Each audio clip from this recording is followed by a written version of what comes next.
Hello everybody, welcome to our first episode of the new show, Galactic Reiki.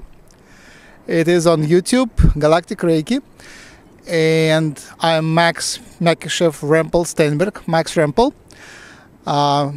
Reiki Master and PhD, a host of the show, and I have with me Molly. Molly, please introduce yourself. Hi, I'm Molly Cooling. I am a Reiki master and teacher, as well as a massage therapist. Formerly worked in public health, and this is sort of my second career. Wonderful. And today we have what is called overcast. It's warm, but it's the whole sky is in clouds, and it's actually warm. And we are on the Montrose Dog Beach. We have dogs behind us. They would entertain you, and we have a great lake behind us, and we are near Chicago. Actually, it's within Chicago limits. So what first thing I wanted to do is to do just a little exercise. We'll see how it goes. If it doesn't work, I will cut it out. So we will meditate, asking for the sun to show up. So far there is no sun. It's just kind of thin layer of clouds which can be broken.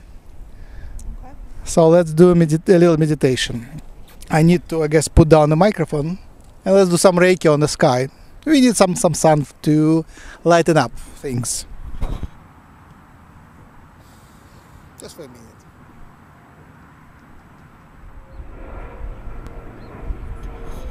I feel Reiki energy flow, and it feels like buzz on my fingers. How do you feel Reiki energy? It depends. Some days I feel like heat flowing through my crown chakra and through my head and heart and out my hands. I'll feel really warm, almost like a hot flash. Other times I feel buzzing and tingling in my hands. Yeah. Stay with me, buzzing. Also, it feels like you blow on your hands, like that kind of feeling. Yeah, or sometimes if you're moving over somebody's body, you might feel like almost like a magnet pushing or pulling you away from the area. That's a common thing. Heat, in the hands as well. Yeah. So let's start somewhere from early. Tell me your path to Reiki, maybe from very early. We will have like first episode about our history and how did we come to Reiki. Well, sure. I came to Reiki not too long ago, actually. The first time I heard of it was probably about 4 years ago. I was at a women's running group, and they had a seminar speaker every month. And a woman named Heather McCutcheon was speaking that night about Reiki, and she was doing little Reiki demos as well. And I said to my friend Bonnie, who was there with me, I said, Bonnie, let's stay and listen. I'm interested in this stuff. And Bonnie said, this is, I won't say any expletives, but she thought it was sort of garbage, which, a lot of people do. There's a lot of cynics and people who maybe don't understand that Reiki is something real, that energy is something real that we can work with. So we stayed, and I was really interested in what she had to say. And I did not get a Reiki demo, but I kind of stored the information in the back of my mind. A couple months later, I was starting massage school, and I remember that Heather McCutcheon, the woman who had presented about Reiki, is also a massage therapist, and I thought, well, that's something else that I could offer to my future clients. So I sort of was thinking of it from a business perspective, from a something for other people kind of perspective. And she was offering a chakra workshop coming up, and so that was sort of like kind of a 2 or 3 hour commitment, sort of an introductory thing. Well, my brother-in-law Ian, who lives in Valparaiso, Indiana, he had been recovering for about 1.5 years from spinal cord surgery, which basically left him paralyzed at one point from the nipple line down. He was doing pretty well, but he had sort of plateaued in his recovery, and he was exploring kind of non-Western, we'll say, alternatives, including Tai Chi. And, really working on his balance was pretty off. Walking was still challenging for him. And so I talked to him about it. I said, I met this woman. There's this workshop. I really think you should come. Well, he was sort of unhappy in his work and everything because of the surgery. He had to change positions at his company, and it wasn't necessarily like suiting him. And he said, well, I'm so sort of envious of you. You're going to massage school. You're starting a whole new thing. And now you're going to look into this other thing with Reiki and chakras, and I feel like I'm stuck, and I have responsibilities to my family, and I have to keep working. And what if I go to this workshop and I want to change my whole life and I can't? And I said, well, I think you're getting ahead of yourself. First of all, it's just a 2 or 3 hour workshop. we'll see what happens. And so eventually, he was very interested. He said he had always been interested in, he used to do little energy experiments as a teen. And so my sister and I sort of convinced him to go, which was great to do something like that together. And we went to the workshop, and we had a sort of an experiential component at the end, which was we worked on one another, actually, and it was really, really powerful. It was my first experience receiving and giving energy, at least consciously. And from there, we immediately signed up for level 1, and a few months later, we completed level 2 together. And sort of the interesting part is that, and I can talk more about this later probably, is that it was it became something that I could offer to other people, but it's actually been very transformative for myself. And that's how my brother-in-law was thinking of it, as something for his own healing. I hadn't thought about it as something for my own healing on more of an emotional level. So that's been a really big gift. So did it help his problems with health? Well, his life has changed dramatically since then. He's since left that job. He studied to become a personal trainer. He now owns a gym and is very busy in his business, and he actually offers Reiki at the gym as well, and he has some people that do come in for Reiki with him, and I've actually taught Reiki at the gym. In terms of his physical health, he's now running, he was a runner and an athlete before, but he had never run a half marathon prior to the surgery that led him to be partially paralyzed. He now runs half marathons faster than I ever did. So that's been pretty cool. He's a very determined person. He's done a lot of things to help him get to where he is, but I certainly think Reiki and the perspective and the tools that provided him helped strengthen his path forward. Yeah. Let me remember my path to Reiki. Yeah, I guess I started as patient. Yeah, I was open to energies all the time. I feel energies. I feel when children start crying, I can manipulate energies in the room, that sort of thing. So the idea of energies was pretty open to me. But I was more into science, and I was driven by the ideas of discovering something like a Reiki machine, but I didn't know what Reiki was. So that was my path. And then basically pain started. I fell down and hurt something, and when I went to Western medicine, I always was suspicious of doctors, because they always, in my childhood, they weren't honest, and I thought that they were not qualified. That was my, still my inner suspicion, which is very strong. Many of them are great healers, but still there is something in Western medicine. They lied to me. So I went to doctors. They did their CAT scan. I was intrigued to see myself on the screen, but they didn't find anything. The pain was there, but the CAT scan didn't show anything. And then my girlfriend at that time said that there is some Russian, more like medicine woman, traditional medicine woman, which does something very mysterious, and I was always drawn to mysterious things. So I went to her, and she did a fusion form of Reiki. It wasn't even called Reiki, but it was clearly a Reiki healing, and it worked great. I was basically hooked. I couldn't work. The work was very stressful for me. I couldn't work for more than a month without coming back to her. So I was hooked on. I was dependent on her keeping me in balance. And she said to me, "I give you that balance. I give you that health. Imagine yourself carrying a bowl of hot soup. Try not to spill it. So you carry it several days, and then something happens at work, you lose the balance, and the pain comes back." So that is usually a thing I will tell the clients. I give you that balance, I give you that healing energy, then I basically close the holes in your energetic body, but be careful and cherish it. And since then, I moved to another place. I went to a Qigong healer. I was eager to find a replacement. I was thinking that healer was very unique, so I wasn't even sure if I moved to a new place I would find a healer. But I found a Qigong healer, which was very similar to Reiki. And actually, I lay down with a closed eye, so I don't really know what kind of movement did she do, but it felt very similar. And then I met my Reiki teacher, and gradually I became involved. Yes. At some point I just thought, yeah, now that's time, and I moved forward. I signed up for a class. Tell me more about your path. So, I was studying Reiki. I was going to massage school.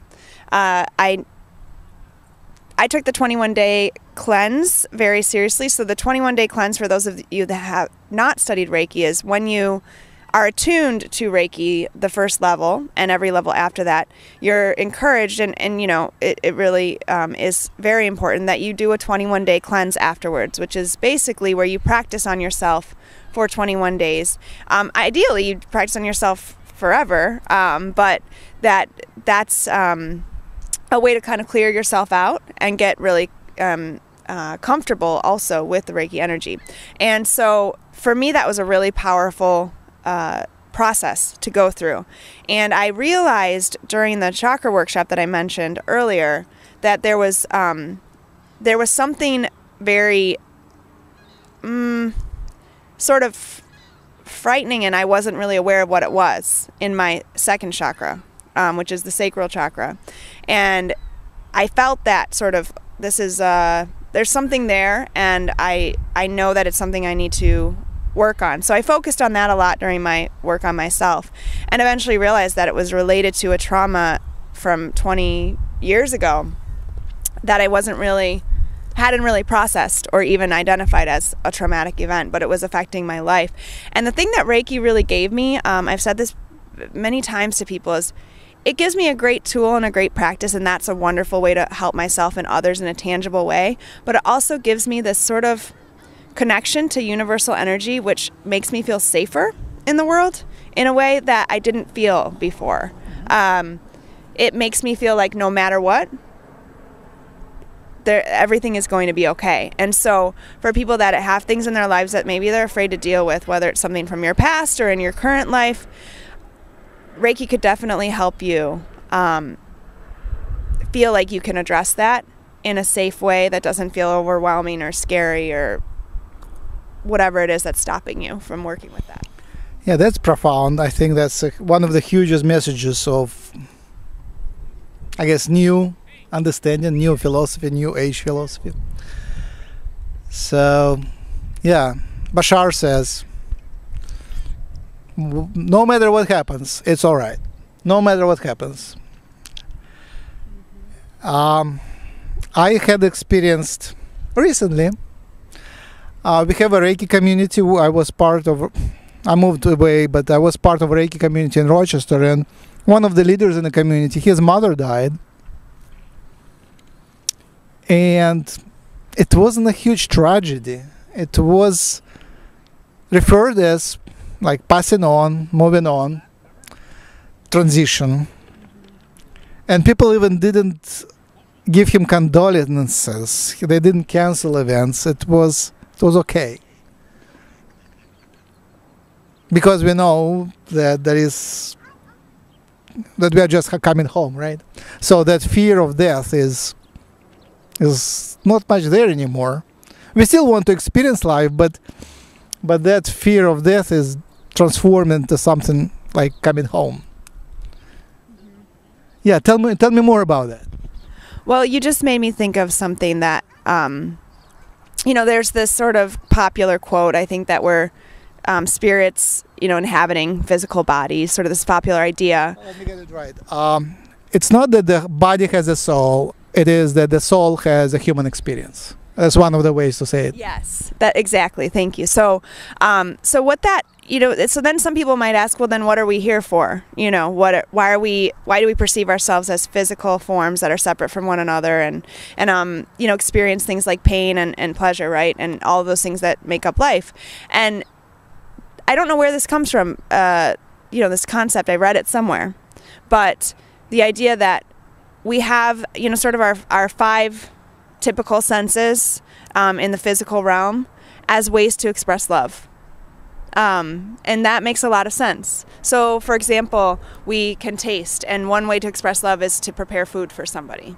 Of course, yeah, that's absolutely yes. Yes. So I think that really teaches you to just be present with experiencing what is and figuring out the ways that you can use the tools that we have in this physical world to express love to other people. And unfortunately, that's, they can also be used to express, hatred and despair and things that are painful for people. But if you can figure out how to use them to express love for others and animals and the earth, that's, I think, what we're here to do in a lot of ways. Absolutely. I'm becoming anxious. I want to double check that the recording goes well. So how about we wrap up this episode 1 and we do our commercials, and then I'll check if and listen to the sound. So what is your business? How to find you? What do you offer? Oh, sure. So it's mollycooling.com. I'll spell that for you because it's a little tricky. So MOLLYCOELING.com. I also have a Facebook page. You can find me on Yelp. And I offer therapeutic massage and Reiki. And I also teach Reiki. And I teach an energetic self-care class. Is sort of an introductory kind of class. So that's what I offer. What's energetic self-care? Because I'm writing a book about that. So. Oh. Well, then you might know. But basically, what I offer is sort of like a 3-hour basic workshop. And first of all, just like letting people know what is an energetic body. But we have this energetic body and we are energetic beings, and giving some of the science behind that, but then also having some experiential, what is it like to feel energy, and then how can we kind of protect ourselves or clear ourselves out when we're going into or leaving situations that may be stressful or traumatic or whatever. So sort of simple tools for somebody who doesn't necessarily do Reiki yet, but might want to kind of learn some of these basics. And how many of your sessions are Reiki and how many of your sessions are something else? Oh, good question. So I offer massage only sessions, I offer Reiki only, and I offer a combination. A lot of people do both in one session. So that's definitely, it's sometimes hard to kind of figure out what the breakdown is. It's sort of a flowing thing. It's a little bit of an overlap, but I would say probably like 30 to 40% is Reiki, and and then the rest would be more traditional or typical massage with a therapeutic aim. And what is the location? Where do you offer your services? Sure. So it's in Lincoln Square. It's at 4361 North Lincoln Avenue in Chicago, right near, just south of Lincoln Square. So. How far is it from the metro subway? How do you call it? Sure. So it's near the Brown Line stop at Montrose as well as Western. It's probably a 8-minute walk from either of those stops. Yeah. Now, do you offer your phone number? I can offer my phone number. So it's 773-288-9867. Is it textable? It is textable as well. Great. And I'm Mike Strimple, Reiki Master PhD. I started the website galacticreiki.com. It's already in good shape. You can sign up for my Reiki sessions online or through the website. My email is max@galacticreiki.com, and my phone number is 872-704-0008. And welcome to the first episode of Galactic Reiki TV. And here we'll wrap up and continue soon with the next part. Thank you. Thank you.